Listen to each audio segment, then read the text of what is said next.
ଥରେ ଏକ ବିଲୁଆଟି କୂଅ ମଧ୍ୟକୁ ଡେଇଁ ପଡ଼ିଲା। ସେ ବାହାରକୁ ବାହାରିବା ପାଇଁ ବହୁତ ଚେଷ୍ଟା କଲା, ହେଲେ ସେ ଯେତେ ଚେଷ୍ଟା କରି ମଧ୍ୟ ବାହାରି ପାରିଲା ନାହିଁ। କିଛି ସମୟ ପରେ ସେଠାକୁ ଏକ ଶୋଷିଲା ଛେଳିଟିଏ ଆସିଲା। ସେ ଯେତେବେଳେ କୂଅ ମଧ୍ୟରେ ବିଲୁଆଟିକୁ ଦେଖିଲା, ବହୁତ ଆଶ୍ଚର୍ଯ୍ୟ ହୋଇଗଲା। ସେ ବିଲୁଆଟିକୁ ପଚାରିଲା, ତୁମେ କୂଅ ମଧ୍ୟକୁ କିପରି ଗଲ?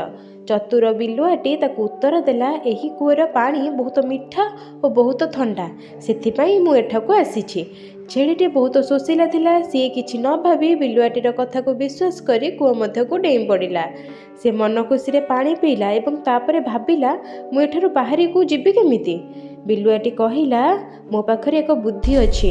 ତୁମେ ପୁରା ସିଧା ହୋଇ ଛିଡ଼ା ହୁଅ, ମୁଁ ତୁମ ପିଠି ଉପରେ ଚଢ଼ି ବାହାରକୁ ଯିବି। ତାପରେ ମୁଁ ବାହାରକୁ ଗଲା ପରେ ତୁମକୁ ସାହାଯ୍ୟ କରିବି।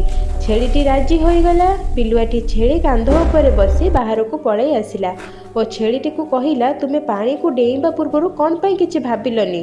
ବର୍ତ୍ତମାନ ମୁଁ କିଛି କରିପାରିବି ନାହିଁ କହି ବିଲୁଆଟି ସେଠାରୁ ପଳାଇଲା ଓ ଛେଳିଟିଏ ସେଠାରେ ବହୁତ ବସି କାନ୍ଦିବାକୁ ଲାଗିଲା।